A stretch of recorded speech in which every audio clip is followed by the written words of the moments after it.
राधा स्वामी जी, यह साखी एक पाठी साहिब की है। उन पाठी साहिब की बहुत दूर दूर ड्यूटी लगा करती थी।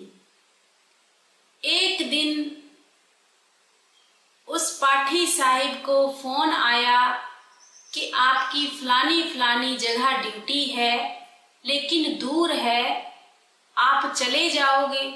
तो पाठी साहिब कहने लगे कि कोई बात नहीं, मैं चला जाऊंगा। अब उन्होंने हाँ तो कर दी, लेकिन आने वाला टाइम कैसा होता है यह किसी को भी पता नहीं होता। अब अचानक से संडे को सत्संग था। फ्राइडे वाले दिन उनकी जो वाइफ थी, हार्ट की पेशेंट थी, पैरालिसिस भी था उन्हें। अब उस बीबी की हालत बहुत ज्यादा खराब हो गई। उनको लूज मोशन, वॉमिटिंग, फीवर इतना ज्यादा हो गया कि उस बीबी को कुछ भी समझ में नहीं आ रहा था। और घर पर ही उन लोगों ने डॉक्टर वगैरह बुलाए। डॉक्टर भी आकर हैरान हो गए कि बीबी की हालत तो बहुत ज्यादा खराब हो चुकी है। अब तो यह मालिक ही सब कुछ सही कर सकता है। अब पाठी साहिब जी भी बड़े हैरान हो गए और बड़ी टेंशन में चले गए कि संडे को मेरा सत्संग है और मेरी वाइफ की हालत भी बहुत ज्यादा खराब है। अब मैं सत्संग के लिए भी नहीं रुक सकता। तो पाठी साहिब जी अपने सतगुरु के आगे अरदास करने लगी कि बाबा जी, अब आप ही सब कुछ करोगे, मैं तो कुछ कर नहीं सकता। अब वह जो बीबी थी बस यही कही जा रही थी, लगता है मेरा टाइम आ गया है, क्योंकि उस बीबी की हालत बहुत खराब थी। जब यह बात पाठी साहिब जी ने सुनी तो उनकी आंखों से भी आंसू आ गए कि यह आप क्या कह रही हो, ऐसा कुछ नहीं होगा, हमारा सतगुरु बहुत बड़ा है, सब कुछ अपने आप ठीक करेगा।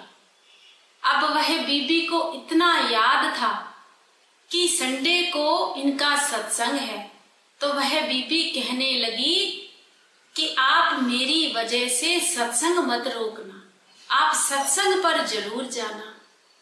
अब ऐसे ही अगला दिन आ गया, सैटरडे वाला। हालत अभी भी बड़ी गंभीर थी उस बीबी की। तो उस बीबी ने कहा कि आप सत्संग पर जरूर जाना, बड़ी बेटी को फोन कर दो, वह मेरे पास आ जाएगी। अब उस पाठी साहिब ने वैसे ही किया, अपनी बड़ी बेटी को फोन किया कि आपकी मम्मी की हालत बहुत खराब है, बेटा जल्दी से आ जाओ। अब वह दोनों हस्बैंड वाइफ ने बिना देरी किए हुए जब बात सुनी तो वह अपने मायके आ गई। जब आकर देखा तो मम्मी की हालत बहुत ज्यादा खराब थी। ऐसा लग रहा था कि पता नहीं एक पल है या दो पल है, समझ में ही नहीं आ रहा था। वह बेटी भी रोने लगी। अब जो पाठी साहिब थे वह कहने लगे, बेटा होना तो वही है जो नसीब में लिखा है, मालिक के आगे अरदास करो, सब कुछ ठीक हो जाएगा। अब वह लड़की कहने लगी, पापा आप ड्यूटी कैंसिल कर दो, किसी और को वहां भेज दो। तो उनके जो पाठी साहिब जी थे, पापा थे, वह कहने लगे, बेटा मेरे जाने से ना जाने से यह सब कुछ नहीं रुक जाएगा, लेकिन मैं अपनी ड्यूटी पर जरूर जाऊंगा, क्योंकि जो कुछ भी करना है सतगुरु ने ही करना है। मैं अपनी ड्यूटी पर जरूर जाऊंगा, वह सब कुछ जानते हैं, वह पीछे से जो करेंगे सब ठीक करेंगे।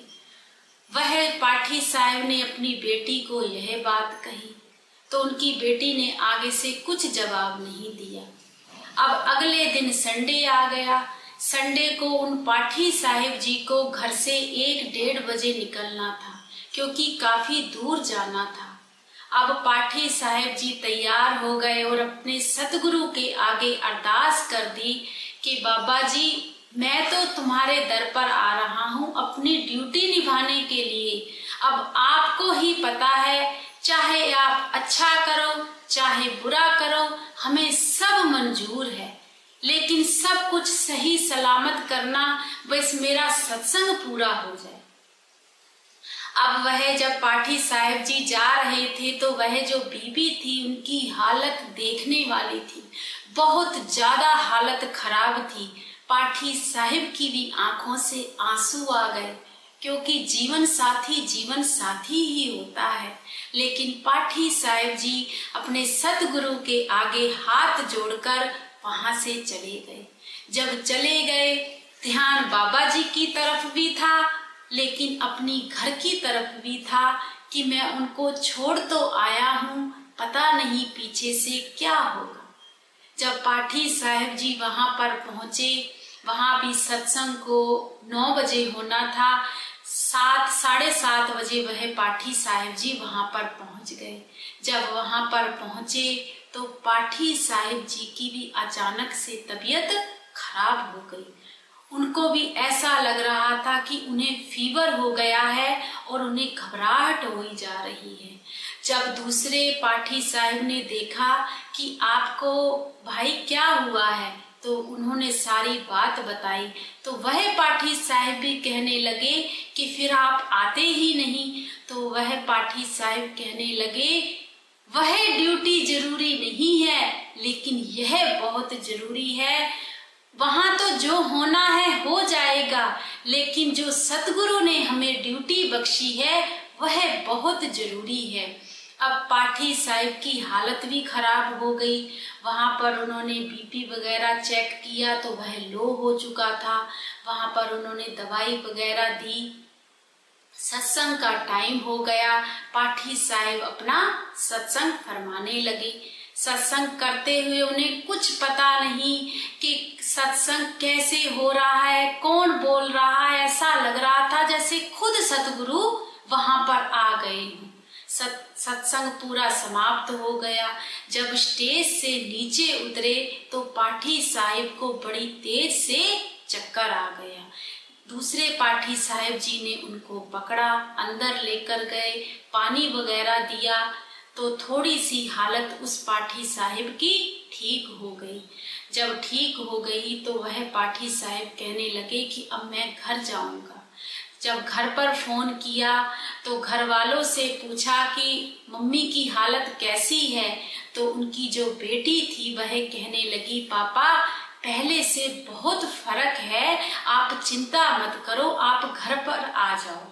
अब पाठी साहब को थोड़ी सा सुकून मिला कि चलो शुक्र है मालिक का, कुछ तो ठीक हुआ है। जब पाठी साहब अपने घर पर आए, सुबह जो दिन के 3 बज चुके थे, 3 बजे वह पाठी साहब जब घर पर आए तो वह बीबी की हालत भी ठीक थी। जब बीबी उठकर बैठी हुई तो पाठी साहब जब घर पर आए तो हाथ जोड़कर उन्हें राधा स्वामी कहने लगी। पाठी साहब जी बड़े खुश हुए कि शुक्र है मालिक का कि इतना कुछ होने के बाद यह बीबी बैठ गई है। तो पाठी साहब को इशारा करने लगी कि मेरे पास में आकर बैठो। जब पापा पास में आकर बैठे तो वह जो बीबी थी कहने लगी कि सतगुरु आए थे और मुझे कहकर गए थे कि कष्ट बहुत भारी था, लेकिन वह बट गया है। अब वह बीबी पाठी साहब से कहने लगी, आप ठीक हो ना, आपको कुछ हुआ तो नहीं? पाठी साहब बड़े हैरान हो गए कि इनको कैसे पता चल गया है कि मुझे कुछ हुआ था। तो पाठी साहब कहने लगे, मैं तो ठीक हूँ।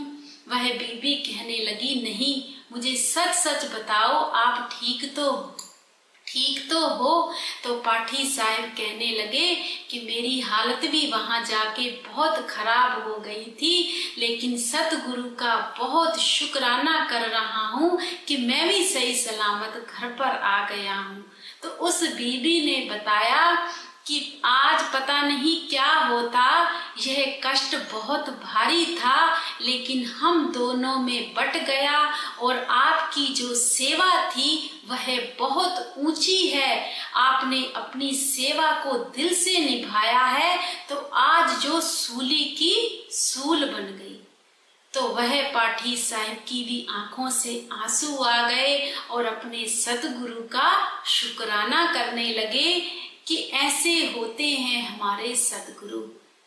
हम अगर मालिक के घर सेवा पर जाते हैं तो वह पीछे से अपने बच्चों का ख्याल खुद रखते हैं। जो हमारे पे कष्ट आता है वह टलता नहीं है, वह हमें भुगतना जरूर पड़ता है, लेकिन मालिक उसको सूली की सूल जरूर बना देते हैं। लेकिन अगर हम घबराकर मालिक का दर ही छोड़ दें, हम सोचें कि हमारे पे कष्ट आ गया है, अब हम गुरु घर जाएंगे ही नहीं, तो भाई इसका भुगतान हमें जरूर करना पड़ेगा। लेकिन हमारे पे चाहे कष्ट आए, चाहे खुशी आए, चाहे गम आए, अगर हम सतगुरु को आगे रखेंगे तो हमें पता ही नहीं चलता कि कैसे हम उन गलियों से गुजर जाते हैं, हमें पता ही नहीं चलता। ऐसे होते हैं हमारे सतगुरु। तो हमें अपनी सेवा पर भी, सिमरन पर भी, भजन सिमरन पर पूरा टाइम देना चाहिए और अपने सतगुरु का शुक्राना करना चाहिए। राधा स्वामी जी।